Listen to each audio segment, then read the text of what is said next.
My father used to say that you don't measure a parent's success by your children, but by your grandchildren. While this is a wonderful aspiration, I think it's a lot harder than it might seem. What if I were to tell you that one of the greatest Jewish leaders we've ever had real problems transmitting Jewish commitment to the next generations of his family? And what if I told you there was a massive cover-up so that we would never learn about it? Tonight, we're going to lift the lid off the cover-up so that we can learn from it. The leader who I'm referring to is Moses. And as you can see, he was a man well ahead of his time. Moses and the tablets. Moses is an iconic figure in Judaism.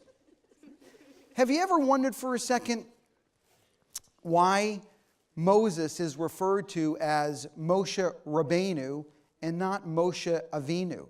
Moses is our leader. For 40 years in the wilderness, he has to put up with a lot of stuff. We might imagine that we would have a paternal feeling towards him. But unlike Abraham, Isaac, and Jacob, he's referred to as Moshe Rabbeinu, Moshe our teacher, and not Moshe Avinu. Strangely enough, in the Torah, there's one instance where it says, here are the descendants of Moses, and it goes on to list the sons of Aaron. A little strange, no? This text subtly teaches us that the students of Moses were considered to be like his children. So what do we know about Moses' family? There's one story that comes to mind. According to our tradition, there was a 1-year gap between the time Moses left for Egypt and was reunited with his family after the Exodus. You know, there's a saying, behind every successful son-in-law is a surprised father-in-law. So, Moses' father-in-law, Yitro, hears about the miracles of the Exodus and decides it's time to reunite the family. And so the scene is set.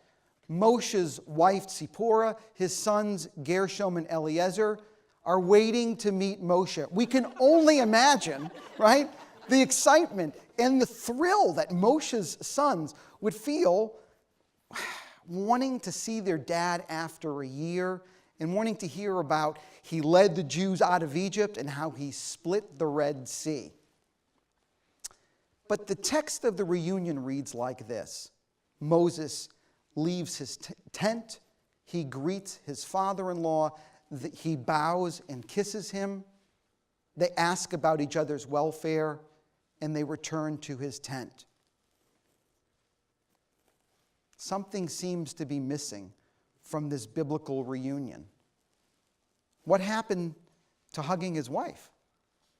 What happened to kissing his children? This is what I call the missing hug, if you will. How do we explain the missing hug? There are actually two interpretations. The first interpretation is the Torah doesn't tell us things that we already know. It just assumes that when we come home from a business trip, we hug our spouse and we kiss our kids. The second interpretation takes a more literal approach. It says that the Torah doesn't tell us about this hug and kiss because it didn't happen. Furthermore, Moses only goes out to meet Yitro because Yitro is the head of another nation. When I first heard this, I was a little disturbed, to be honest with you. Moses had legendary problems of time management. And with this missing hug, I was a little bit hesitant to draw conclusions. Furthermore, who am I to cast aspersions on our greatest leader of all time? Moses may have been our greatest leader of all time, but after he passes on, things don't go so smoothly. After Moses and Joshua, we enter into a period of the judges that is affectionately called the bad old days. It's a chaotic period when the Jewish people are organizing themselves in the land. In the midst of the book of Judges, there's an odd, almost random story about a Levite who becomes a priest, a Kohen, in an idolatrous shrine. At the end of the story, though, we find out his name. His name is Yehonatan ben Gershom ben Menashe. And when we look at the name Menashe in the text, something seems a little bit strange. There appears to be what we might call a high nun. No, not a, yeah. Do-do-do-do-do. Or some people have said, do you mean a flying nun? No, I actually mean a high nun. Whenever we have a problem with the Jewish text or a question, we turn our attention to Rashi, our foremost Jewish commentator in France who lived about 1,000 years ago. And Rashi tells us that the nun was inserted into the text. And for us to understand who the grandfather of this Levite who becomes a Kohen is, we have to take away the nun. And when we do so, we find something startling. By taking away the nun, we find out that that this was the grandson of Moses. When I first heard this text, I literally fell off my seat. I didn't know what to do with myself. It didn't make sense. How could the greatest leader of the Jewish people of all time have a grandson who prayed to idols? Back then, praying to idols was really like one of the worst things that you could do. It was a total rejection of the faith of Abraham, the monotheistic ideal of Abraham, let alone Moses. So I turned my attention back to Rashi, and Rashi says that the nun was added out of respect for Moses. By saying out of respect for Moses, what Rashi means is that this was an embarrassment. An embarrassment in the Bible, friends, there are many, right? We have homicide, we have disappointment, we have pain, we have murder, we have embarrassment. We have Cain killing Abel, we have Joseph's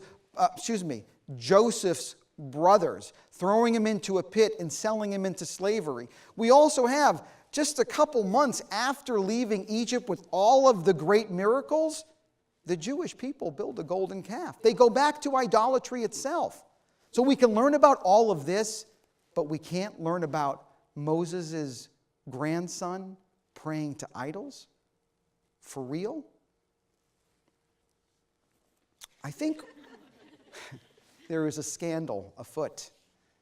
I think what's happening here is that the sages who create this cover-up are nervous about Moses' reputation. But I have news for them. If we look at the Bible itself, we have a lot of stories about Moses' character flaws and personal challenges. Moses has anger issues. Moses has a speech impediment. Moshe is known for working 24/7. Moses is the guy who didn't want the job and repeatedly asked to be excused. So we're really worried about us seeing Moses as being anything less than perfect? That's already in the Bible itself. I think the roots of this cover-up go even deeper. I think they're worried about the legacy of Moses. That's the scandal afoot. Perhaps,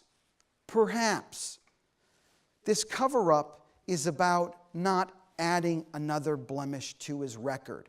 Wasn't it bad enough that Moses doesn't get a chance to enter into the promised land? Perhaps, just perhaps, this cover-up is about protecting God and God's choice of a messenger. Perhaps, just perhaps, this cover-up is about the sages being afraid that we won't follow Moses if his family wouldn't follow Moses. I believe that this cover-up has very deep roots in our tradition, and it was perpetrated because it cut close to home. It was too close to home for them and for us. Leadership is not an exact science. Neither is parenting. We may try as hard as we can to do the best for our children, to do the best for our communities, but the truth is, so much is out of our control. For our children, let alone our grandchildren. What disturbs me most about this story is by creating this cover-up, it's as if the sages ignore who we are as the Jewish people at our essence. Our name, Yisrael, means one who wrestles with God. We've always been a people who have wrestled with the big ideas, wrestled with the real ideas. And so perpetrating this cover-up robs us of the opportunity to wrestle with Moses' life and to learn from it.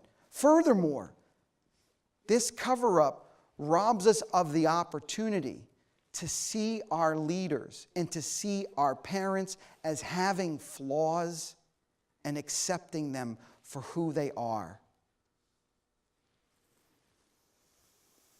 While whoever perpetrated this cover-up had the best of intentions, it ultimately robs us of the opportunity to dig deeper into our tradition and to learn from it. We live in an age with serious issues facing the Jewish people and the world. We owe it to ourselves. We owe it to our children. We owe it to our grandchildren to wrestle with the real issues.